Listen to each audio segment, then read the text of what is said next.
খেলাধুলাকে সর্বোচ্চ গুরুত্ব দিয়ে আমরা আমাদের জাতীয় শিক্ষাক্রমে ৪র্থ শ্রেণী থেকে খেলাধুলাকে বাধ্যতামূলক করতে যাচ্ছি। আমরা সবসময় বাংলা, ইংলিশ, গণিত, সমাজ বিজ্ঞান, বিভিন্ন ইতিহাস, বিভিন্ন বিষয় নিয়ে পড়াশোনা করেছি, কিন্তু ফুটবল নিয়ে কিন্তু কেউ পড়াশোনা করে নাই, কিংবা ক্রিকেট নিয়ে কেউ পড়াশোনা করে নাই, কিংবা সাঁতার নিয়ে কেউ পড়াশোনা করে নাই। এইবার কিন্তু আগামী শিক্ষাক্রমে ৪র্থ শ্রেণী থেকে এই বিষয়ভিত্তিক ইভেন্টগুলোর উপরে প্রত্যেকটি ছাত্র এবং ছাত্রীকে কিন্তু পড়াশোনা করতে হবে, এবং সেই পড়াশোনার মাধ্যমে সেখানে লিখিত পরীক্ষাও থাকবে, এবং সেখানে সুইমিং পুলে সুইমারদের জন্য, ফুটবলারদের জন্য ফুটবল গ্রাউন্ডে, ক্রিকেটারদের জন্য ক্রিকেট গ্রাউন্ডে প্র্যাকটিসের মাধ্যমে আমরা আমাদের প্রত্যেকটি সন্তানদেরকে খেলার মাঠে আনতে চাই। এবং এটার খুবই স্বাভাবিক এবং খুব বাস্তবিক একটি চিত্র হচ্ছে যে আমাদের সন্তানরা পড়াশোনা শেষ করে হয়তো স্কুলে শেষ করে তারা বাসায় যায়, বাসায় গিয়ে তারা হয়তো বা ডিভাইসে আসক্ত হয়ে যায়, কিংবা টিভি নিয়ে তারা ব্যস্ত হয়ে যায়। বাট আমরা বাধ্য করছি যে বাবা মারা যেভাবে সকালবেলা স্কুলে চলে যায় তাদের সন্তানদের পড়াশোনার তাগিদে, এবং তারা কষ্ট করে দীর্ঘ সময় তারা তাদের সন্তানদের পাশে থাকে, ঠিক স্কুলের শেষে যখন তারা বাসায় আসে আমরা আবার বাধ্য করছি তাদেরকে খেলার মাঠে আসার জন্য। কারণ খেলার মাঠে যদি সেই শিক্ষার্থী না আসে ৪র্থ শ্রেণীর, তাহলে সে কিন্তু পরীক্ষায় ফেল করবে। তো পরীক্ষায় পাশ করানোর জন্য হলেও তাকে খেলার মাঠে কিন্তু আসতে হবে। এইভাবে আমরা আমাদের ভবিষ্যৎ প্রজন্মকে একটি খেলার উপযোগী মাঠে, খেলার উপযোগী পরিবেশে, খেলার উপযোগী একটি বাস্তবিক যে স্পোর্টসের মাধ্যমে আমরা যেমন নিজেদেরকে সুস্থভাবে গড়ে তুলতে পারি, আমাদের ভবিষ্যৎ প্রজন্মকে ঠিক তেমনি ডিভাইসের আসক্তি থেকে দূরে রাখতে পারি। সর্বোপরি মাদকের যে একটি দুরূহ অবস্থার ভিতরে আমরা বিরাজমান রয়েছি, আমরা সেই মাদক থেকে দূরে রাখার জন্য খেলাধুলার কোনো বিকল্প নাই। এবং আমি আশা করি আমাদের এই যে জাতীয় সুইমিং পুল, এখানে আমিও যখন খেলছি, আমি ফুটবলার হিসেবে খেলতাম, তখন বিভিন্ন সময় আমাদের বিদেশি কোচরা আমাদেরকে এখানে নিয়ে আসতো আমরা সুইমিং করে আমাদের শরীরকে ঠিক রাখার জন্য।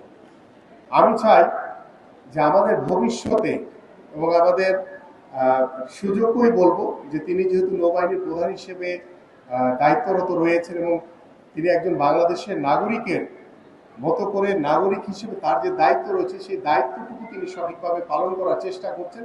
আমি আরেকটু অ্যাড করতে চাই যে আপনারা এমন কিছু করেন, এমন কোনো ইভেন্ট করেন, এমনভাবে সারা বাংলাদেশ থেকে যে সুইমিং একটি বাংলাদেশের অপরিহার্য একটি খেলা, এমন একটি পরিবেশ তৈরি করেন যাতে আমরা মাননীয় প্রধানমন্ত্রীকে দিয়ে আমরা এই জাতীয় সুইমিং পুলে আমরা আমাদের জাতীয় পর্যায়ে সুইমিং প্রতিযোগিতা অনুষ্ঠিত করতে পারি। এবং আমাদের মাননীয় প্রধানমন্ত্রী তিনি অত্যন্ত ক্রিয়া বান্ধব, ক্রিয়ামোদী একজন মানুষ। ছোট ছোট বিষয়গুলো তিনি কিন্তু খুব খোঁজ খবর রাখেন।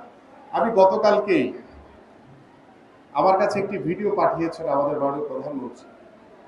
আমাদের সেই খাগড়াছড়িতে একজন সহযোগী অধ্যাপক আছেন, তিনি নিজেকে আয়রন ম্যান হিসেবে প্রতিষ্ঠিত করতে চান, এবং আয়রন ম্যান সম্পর্কে আপনাদের অনেকেরই ধারণা আছে।